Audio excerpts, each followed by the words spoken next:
우리가 종종 쓰는 말 중에 암흑기라는 단어가 있죠.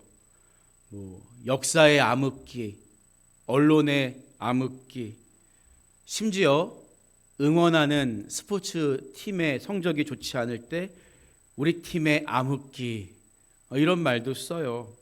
사전적인 의미에서 암흑기라는 말은 도덕이나 이성, 문명이 쇠퇴하고 세상이 어지러운 시기를 가리킵니다. 그래서 우리에겐 일제강점기를 역사의 암흑기라고 할 수 있고, 중세 타락한 교회가 왕 노릇할 때에도 신앙의 암흑기, 이렇게 표현할 수가 있겠지요. 국론이 분열되고 양극화가 심화된 지금의 정치 현실도 일종의 암흑기라고 말할 수 있습니다. 그런데 암흑기 속에는 공통점이 있어요. 그것은 시대와 상황에 편승해서 절대 권력을 휘두르는 집단이 있다는 것이고, 거기에 대해 침묵하거나 끌려갈 수밖에 없는 대다수가 존재한다는 점입니다. 성경은 너희가 전에는 어둠이더니 이렇게 말하고 있어요. 그러니까 우리가 아무리 떵떵거리고 잘 먹고 잘 사는 것처럼 보여도 전에는, 예수님이 이 땅에 오시기 전에는 인간이라는 존재는 필연적으로 사망에 이를 수밖에 없는, 모두가 죄 아래 있는 암흑기를 살고 있었다는 말이죠. 그래서 너희가 전에는 어둠이더니 이렇게 말하고 있는 거라고요. 그런데 요한복음을 시작하면서 예수 그리스도를 설명하면서 그 안에 생명이 있었으니 이 생명은 사람들의 빛이라, 이렇게 설명하고 있습니다. 우리가 전에는 뭐였다고요? 어둠이었다고요. 그런데 예수님이 빛으로 오셨다, 이렇게 말하고 있어요. 말하자면 죄가 왕노릇하면서 사람을 멸망으로 끌고 가는 세상 속에 그 어둠을 물리치고 생명의 빛을 주기 위해서 예수님이 이 땅에 오셨다는 거죠. 흑암으로 가득 찬 어둠의 바다에 빛을 비추는 것은 성경에 기록된 하나님이 가지신 최초의 관심이었습니다. 그래서 창세기 1장을 보면 하나님이 제일 먼저 창조하신 게 뭐예요? 빛이잖아요. 어두움이 온통 수면을 덮고 있던 태초에 하나님은 근원이 되는 빛을 창조하심으로써 빛과 어둠이 나뉘게 되는 것입니다. 그런데 불순종과 타락으로 인해 인간은 죄의 결과인 사망의 지배 아래 놓이게 된 거예요. 어두운 죽음의 그림자가 짙게 드리워진 거죠. 하나님은 빛을 만들고 어둠으로부터 빛을 분리시키셨는데 인간은 어두움 속에 거하게 된 거예요. 하지만 이사야는 흑암에 행하던 백성이 큰 빛을 보고 사망의 그늘진 땅에 거주하던 자에게 빛이 비치도다 예언을 하면서 장차 그리스도께서 다시 한번 태초에 빛이 있으라 하시면서 어둠과 빛을 나누셨듯이 다시 한번 어둠을 물리치고 생명의 빛을 이 땅에 비추실 것을 선포하게 하신 거예요. 어둠은 절대 빛을 이길 수가 없습니다. 그렇기 때문에 인간의 타락으로 인해 어둠의 주관자가 권세 잡은 세상에 오신 예수님은 자기 자신을 가리켜서 나는 세상의 빛이다, 이렇게 말씀하신 거예요. 창세기에서 어둠을 몰아내는 근원의 빛을 창조하신 것처럼 그 빛이 다시 비칠 때 우리를 둘러싸고 있던 모든 어둠은 물러가고 우리에게는 참 생명이 임하는 것입니다. 오늘 본문 말씀에 기록된 요한복음 8장의 전반부를 보면 가늠하다 현장에서 붙잡힌 여인이 예수님께 용서받는 사건이 기록되어 있죠. 사람들이 한참 예수님이 말씀을 가르치고 계실 때 여인을 끌고 와서 이 여인이 가늠하다 현장에서 잡혔습니다. 모세의 율법대로 죽여야 됩니까? 당신이 강조하는 말씀대로 사랑으로 용서해야 합니까? 양자택일을 재촉하고 있어요. 하지만 너희 중에 죄 없는 자가 먼저 돌로 치라는 말씀 앞에 죄에 대해서 대단히 적개심이 있는 것처럼 흥분해 있던 사람들이 다 슬그머니 자리를 떠나고 말았다는 거죠. 아마 이 사건 후로 성전에서 생활하고 있던 지도층의 사람들은 계속해서 저 예수를 끝장내야 할 텐데 모함하고 곤경에 빠뜨릴 기회를 도모하려고 했을 거예요. 그런데 오늘 우리가 읽은 말씀을 가만히 들여다보면 가뜩이나 사람들이 예수님을 모함할 핑곗거리를 찾고 있는데 그런 그들을 향해서 예수님은 또 하나의 논쟁거리를 던져주고 계신 것처럼 보입니다. 예수님이 자기 자신을 가리켜 나는 하늘로부터 내려온 살아있는 떡이다, 이 말씀을 할 때도 사람들은 수근거렸단 말이에요. 심지어 제자들조차도 이 말씀은 어렵도다, 누가 들을 수 있느냐, 고개를 저었습니다. 가뜩이나 예수님을 모함하고 비판할 거리를 찾는 사람들 앞에서 다시 한번 나는 세상의 빛이다, 이렇게 선언하신 예수님의 마음은 어떤 마음이었을까요? 그 이유는 단순합니다. 어둠에 있는 자들에게, 흑암 속에서 헤매는 자들에게 생명의 빛을 비춰주시기 위함입니다. 자연 상태에서는요, 빛이 비치면 어둠은 그냥 물러가게 되는 거예요. 그렇잖아요. 불을 끄면 어둡지만 스위치 올리면 그냥 빛이 비치는 순간 어둠은 사라지게 되어 있습니다. 그러나 인간은 달라요. 죄의 노예가 되어 있는 인간은 스스로 내가 어둡다는 것에 대해서 자각하고 있지 못해요. 그러니까 예수님은 계속해서 나는 세상의 빛이다, 나를 믿는 자는 어둠에 다니지 않을 것이다, 계속 반복적으로 가르쳐주고 계신 거죠. 기독교의 유명한 변증가 C.S. 루이스가 순전한 기독교라는 책에서 논증했던 것처럼 나는 빛이다라고 하신 예수님 말씀은 그 말을 믿지 않는 사람들에게는 마치 자기 스스로를 가리켜서 나는 달걀이다, 나는 호박이다, 이렇게 말하는 것처럼 정신이 나간 사람의 표현처럼 들릴지 몰라요. 그러나 적어도 예수님은 자기 존재에 대해서 애매모호한 표현을 쓰신 적이 단 한 번도 없습니다. 그러니까 우리가 선심 쓰듯이 야, 그분은 인류의 위대한 스승이야, 그분은 4대 성인 중에 한 명이야, 이렇게 칭하는 것은 예수님의 바램과는 거리가 멀어요. 그분은 자기 자신의 존재와 정체성에 대해서 항상 분명하게 말씀하셨고 그것으로 인해서 사람들에게 비판을 받고 논쟁거리가 되는 한이 있더라도 조금도 자기가 누구신지에 대해서 양보할 뜻이 없으셨다는 거예요. 오늘 본문에서 예수님은 나는 세상의 빛이니 나를 따르는 자는 어둠에 다니지 아니하고 생명의 빛을 얻으리라, 이렇게 말씀하시잖아요. 생명의, 세상의 빛이신 예수님을 믿고 따르면 우리는 비로소 생명의 빛, 영생을 얻게 된다는 말씀입니다. 여러분, 이것은 우리가 믿는 신학적, 교리적으로도 굉장히 중요한 의미가 있어요. 왜냐하면 기독교는 인간의 행위로 의로워지는 다른 종교와는 다릅니다. 자력의 노력이나 수행이나 선행으로 의로워질 수 있다는 자력 종교가 아니라는 말이에요. 그래서 우리가 말하는 거룩함은 뭡니까? doing, 즉 내가 무엇을 해서 달라지는 게 아니라 being, 내가 거듭남을 통해서 어떤 존재가 되느냐, 존재의 문제라는 거죠. 본질적 변화를 의미하는 것입니다. 왜냐하면 우리 인간은 모두 죄 가운데 태어나기 때문이에요. 하나님 마음에 합했던 다윗은 부하의 아내를 범하고 하나님께 눈물로 회개하면서 이런 고백을 드리죠. 시편 51편 5절을 보면 내가 죄악 중에서 출생하였으며 어머니가 죄 중에서 나를 잉태하였나이다. 그러니까 다윗조차도 죄 가운데 태어난 사람이라는 거죠. 우리 인간은 죄를 지어서 죄인이 아니라 죄인이기 때문에 죄를 짓는다는 자기 존재에 대한 고백이죠. 이것은 절대 우리 인간의 죄를 합리화시키는 말이 아닙니다. 성경은 너희가 전에는 어둠이었더니 모든 인간은 죄 아래에서 암흑기로 살고 있었다는 것을 진단하고 있기 때문이에요. 그래서 우리에게는 우리의 어둠에서 우리를 건져내 줄 수 있는 빛이 절대적으로 필요하며 그것이 바로 예수님이 이 땅에 오신 목적이라는 거예요. 하지만 바리새인들은 스스로를 가리켜서 세상의 빛이라고 말씀하신 예수님 말씀을 즉각적으로 반박하죠. 왜냐하면 그들은 율법적으로 어떤 사람의 주장이 참되다고 인정받기 위해서는 두 사람의 증인이 필요하다는 민수기 35장 30절과 신명기 17장 6절의 말씀을 근거로 내세우고 있기 때문이에요.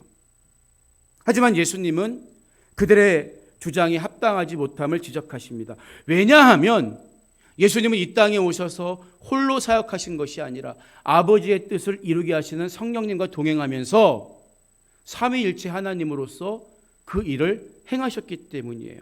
그래서 예수님이 보여주신 기적을 요한은 특별히 표적이다 이렇게 설명하고 있는 거죠.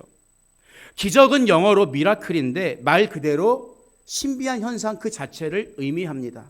하지만 표적은 사인이라고 하죠. 그러니까 기적을 통해서 말하고자 하는 바를 표적이라고 하는 거예요. 예수님은 병자를 고치셨을 뿐만 아니라 죽은 자도 살려내셨습니다. 이것은 그분이 창조주라는 사실을 말해주는 표적이 됩니다.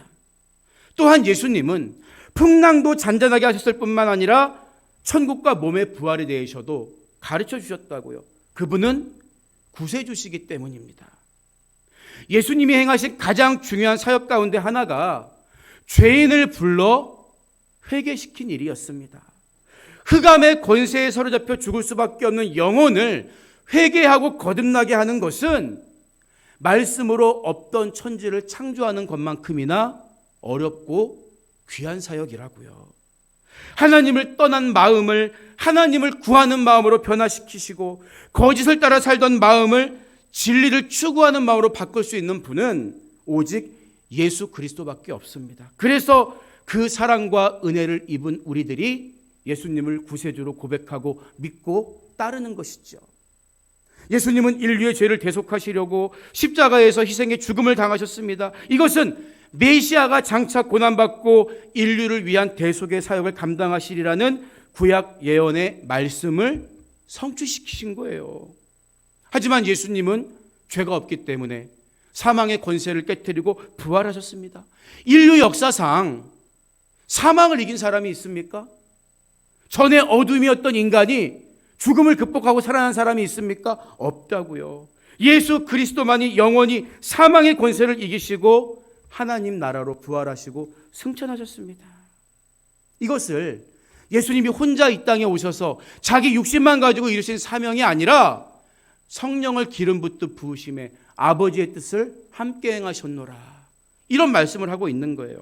그래서 본문 14절을 보면 예수께서 대답하여 이르시되 내가 나를 위하여 증언하여도 내 증언이 참되니 나는 내가 어디서 오며 어디로 가는 것을 알거니와 너희는 내가 어디서 오며 어디로 가는 것을 알지 못하느니라. 이렇게 말씀하시는 거죠.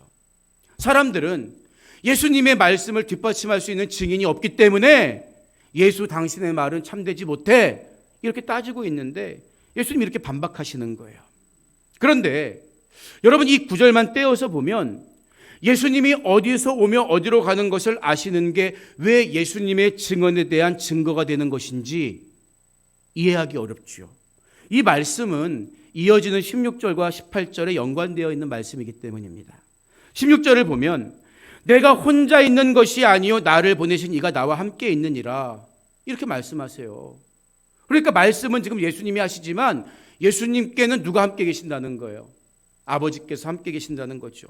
또 18절에서는 나를 보내신 아버지도 나를 위하여 증언하시느니라. 성령을 통해서 그분이 하시는 사역을 통해서 기적을 통해서 그분이 하나님이 보낸 하나님의 아들이심을 증언하셨다는 거예요. 그러니까 나를 이 땅에 보내신 성부 하나님과 이 땅에서 공생애 동안 능력을 행하도록 도우신 성령님께서 나의 증인이 되어주신다. 나 혼자 증언하는 게 아니야. 나 혼자 인간의 몸으로 나사렛 요셉의 아들 예수가 어떻게 병자를 고칠 수 있겠어? 성령이 함께 하시지 않으면 어떻게 귀신을 쫓아낼 수 있겠어? 이 말씀을 하시는 거예요. 그래서 예수님이 세상에 있는 동안에 성령 하나님과 동행하시며 아버지가 행하시려는 뜻을 표적으로 나타내 주신 거죠.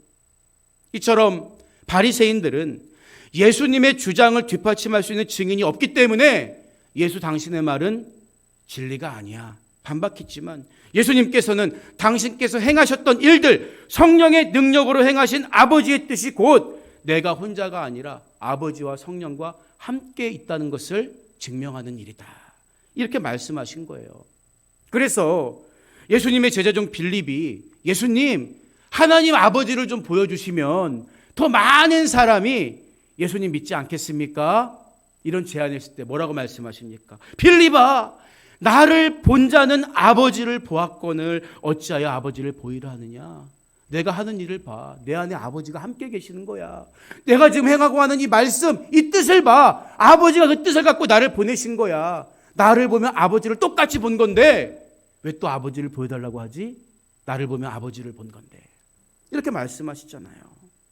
하나님께서 아들로 이 땅에 보내신 예수님과 함께 계심, 함께 일하심, 그리고 예수님이 그 능력으로 보여주신 표적들, 이것이 바로 예수님의 말씀을 가장 확실하게 뒷받침하는 증거가 되고 어둠을 이기신 세상의 빛이 되신다는 가장 분명한 표적이 되는 것입니다.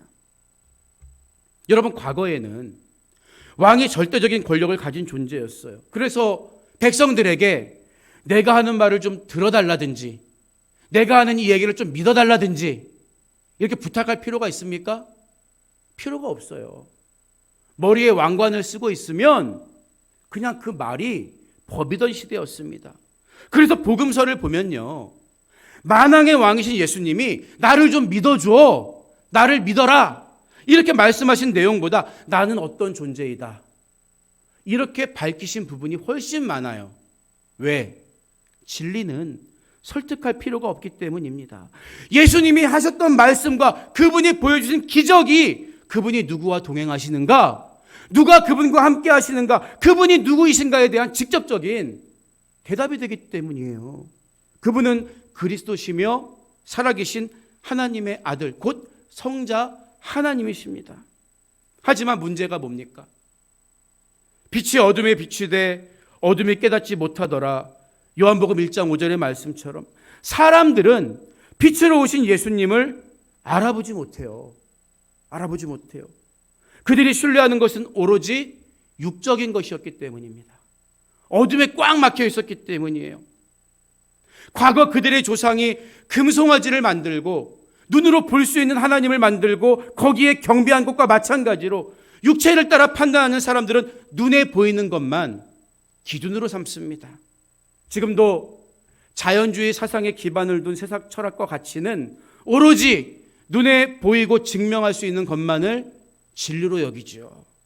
여러분, 하지만 육체는 신뢰의 대상이 될 수 없습니다.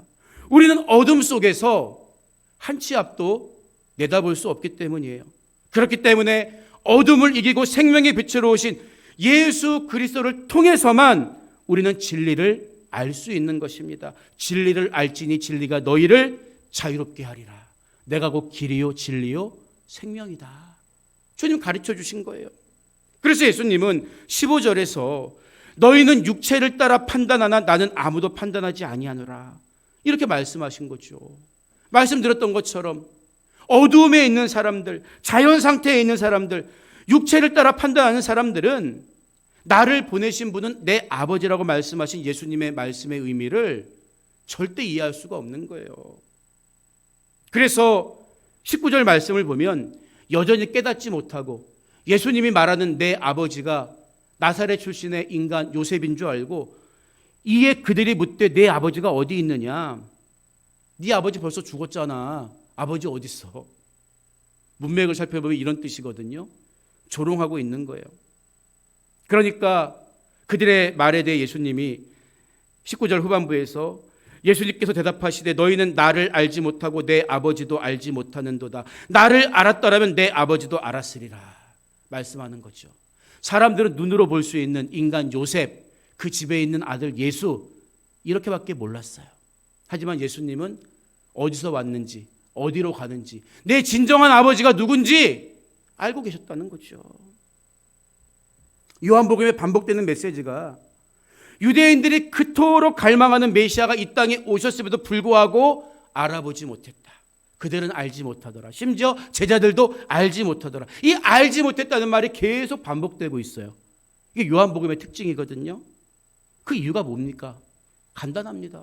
어둠이기 때문에, 어둠에 덮여 있었기 때문에, 불 꺼지면 육체는 한 치 앞도 볼 수 없는 거예요. 검은 안경을 쓰고 있어도 세상이 온통 검게 보이는 것처럼 어둠에 있던, 흑암의 권세 아래 있던 인간은 그저 눈에 보이는 대로 자기 생각대로 판단하고 거짓에 속는 존재였을 뿐입니다. 유대인들은 예수님이 누구인지 알지 못했기 때문에 하나님도 모르고 하나님의 사랑에 대해서도 알 수가 없었던 거죠.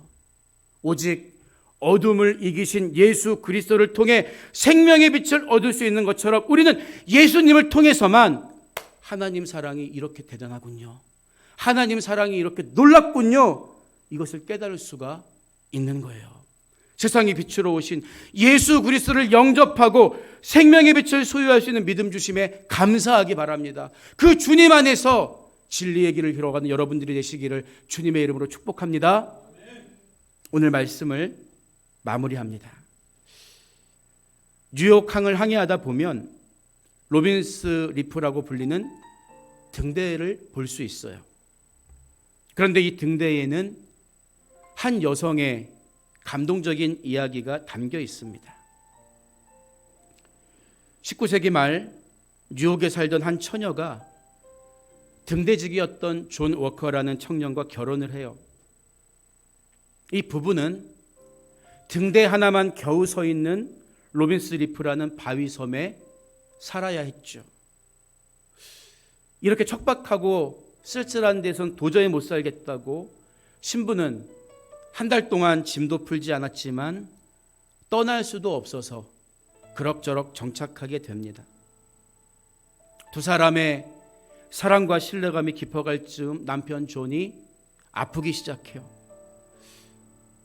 처음엔 그냥 감기인 줄 알고 그럭저럭 버텨봤는데 계속 심해져서 스태튼 아일랜드 병원에 입원하게 되는데 결국 폐렴으로 존이 죽고 맙니다. 결혼한 지 고작 3년 만에 일어난 일이었죠. 그런데 임종하기 전 존이 아내에게 등대의 빛을 지켜달라는 유언을 남깁니다. 남편의 시신을 등대가 보이는 언덕 위에 묻은 케이트 워커는 그날부터 혼자 등대를 지키기 시작해요. 수십 번, 아니 수백 번 섬을 떠나고 싶은 생각이 복받쳐 오르는 고생과 고독의 연속이었지만 1886년부터 1919년까지 무려 33년 동안 혼자 등대를 지킵니다. 워커 부인은 말합니다. 마음이 흔들릴 때가 많았어요. 하지만 그럴 때마다 등대를 지켜달라는 남편의 목소리가 들려오는 것 같았습니다. 그 음성이 제 발을 붙잡았어요. 그런데 여러분 알고 계십니까? 세상 사람들을 향해서는 나는 세상의 빛이라고 말씀하신 예수님께서 여러분을 향해서는 너희가 세상의 빛이라고 말씀하셨다고요. 어둠 속에 있는 영혼들에게 빛을 비추는 등대처럼 살라고 예수님은 그 빛을 우리에게 부탁하신 것입니다.